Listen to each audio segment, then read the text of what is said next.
بسم اللہ الرحمن الرحیم۔ السلام علیکم۔ آج ہمارا موضوع ہے ایمان کی حقیقت اور اس کا کمال۔ حضرت انس رضی اللہ تعالیٰ عنہ فرماتے ہیں کہ ایک دن حضور صلی اللہ علیہ وسلم مسجد میں تشریف لے گئے تو وہاں حضرت حارث بن مالک رضی اللہ عنہ سو رہے تھے۔ حضور صلی اللہ علیہ وسلم نے ان کو پاؤں سے ہلایا اور فرمایا اپنا سر اٹھاؤ۔ انہوں نے سر اٹھا کر کہا یا رسول اللہ میرے ماں باپ آپ پر قربان ہوں۔ حضور صلی اللہ علیہ وسلم نے فرمایا اے حارث بن مالک تم نے کس حال میں صبح کی؟ انہوں نے عرض کیا یا رسول اللہ میں نے پکا سچا مومن ہونے کی حالت میں صبح کی ہے۔ حضور نے فرمایا ہر حق بات کی کوئی حقیقت ہوا کرتی ہے، جو تم کہہ رہے ہو اس کی حقیقت کیا ہے؟ حضرت حارث بن مالک رضی اللہ تعالیٰ عنہ نے عرض کیا میں نے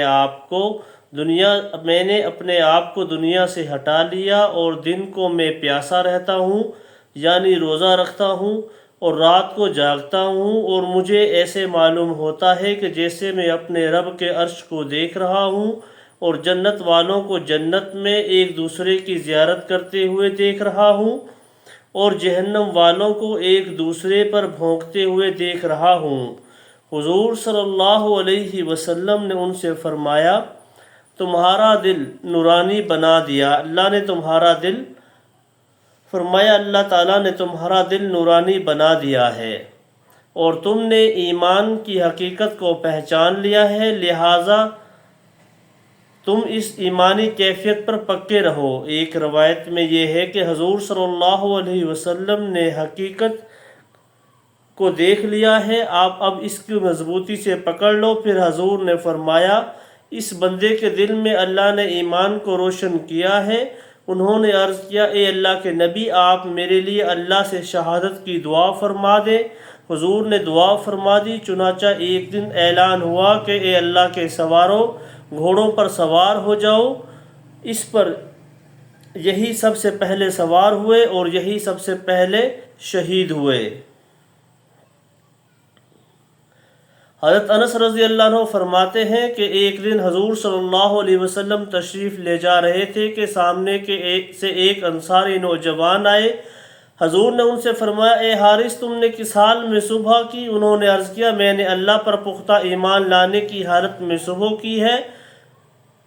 حضور نے فرمایا تم دیکھ لو کیا کہہ رہے ہو، کیونکہ ہر قول کی حقیقت ہوا کرتی ہے۔ انہوں نے عرض کیا یا رسول اللہ میں نے اپنا دل دنیا سے ہٹا لیا ہے۔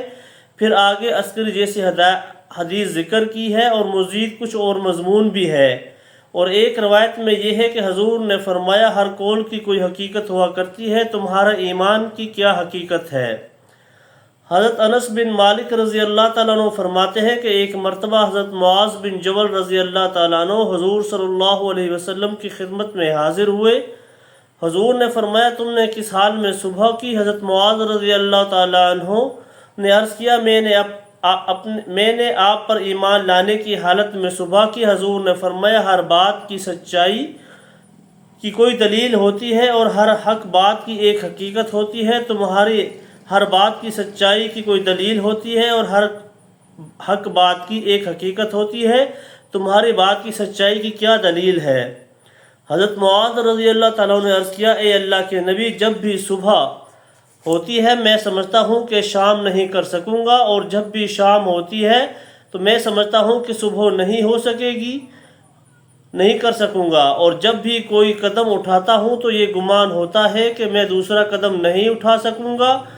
گویا کہ میں نے ان تمام امتوں کی طرف دیکھ رہا ہوں جو گھٹنوں کے بل بیٹھی ہوئی ہے اور انہیں ان کے اعمال نامے کی طرف بلایا جا رہا ہے، اور ان کے ساتھ ان کے نبی ہیں اور ان کے ساتھ وہ بت بھی ہے جن کی وہ اللہ کے علاوہ عبادت کیا کرتے تھے۔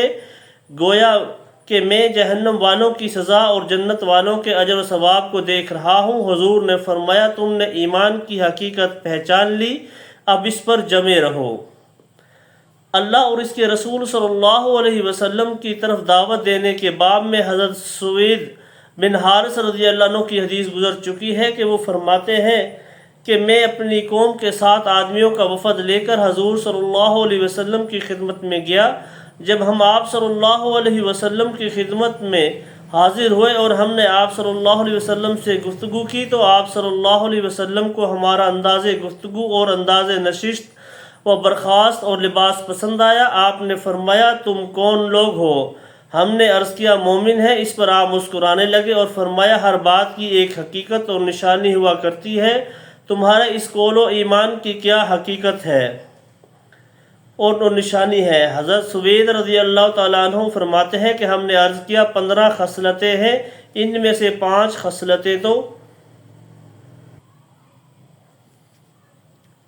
فرمایا ان میں سے 5 خصلتیں وہ ہیں جن کے بارے میں آپ کے قاصدوں نے ہمیں حکم دیا کہ ہم ان پر عمل کریں، اور ان میں سے 5 خصلتیں وہ ہیں جن کو ہم نے زمانہ جاہلیت میں اختیار کیا تھا اور ہم اب تک ان پر قائم ہیں، لیکن اگر ان میں سے کسی کو آپ ناگوار سمجھے تو ہم اسے چھوڑ دیں گے۔ پھر آگے اللہ اور اس کے فرشتوں اور اس کی کتابوں اور اس کے رسولوں پر اور اچھی بری تقدیر پر ایمان لانے اور ارکان اسلام اور اخلاق طیبہ کے بارے میں حدیث ذکر کی ہے۔ حضرت ابن عمر رضی اللہ عنہما فرماتے ہیں کہ میں نبی اکرم صلی اللہ علیہ وسلم کے پاس بیٹھا ہوا تھا کہ اتنے میں قبیلہ بنو حارثہ کے حضرت حرملہ بن زید انصاری رضی اللہ عنہ آئے اور انہوں نے حضور کے سامنے بیٹھ کر ہاتھ سے زبان کی طرف اشارہ کرتے ہوئے عرض کیا یا رسول اللہ ایمان یہاں پر ہے، اور سینے پر ہاتھ رکھ کر کہا اور یہاں نفاق ہے اور یہ دل اللہ کا ذکر بہت کم کرتا ہے۔ حضور صلی اللہ علیہ وسلم خاموش رہے۔ حضرت حرملہ نے اپنی بات پھر دہرائی۔ حضور نے حضرت حرملہ کی زبان کا کنارہ پکڑ کر کہا اے اللہ اس کی زبان کو سچ بولنے والا اور اس کے دل کو شکر کرنے والا بنا دے، اور اسے میری محبت نصیب فرما اور مجھ سے محبت کرے، اس کی محبت بھی اسے نصیب فرما اور اس کے معاملے کو خیر کی طرف موڑ دے۔ حضرت حرملہ رضی اللہ عنہ نے عرض کیا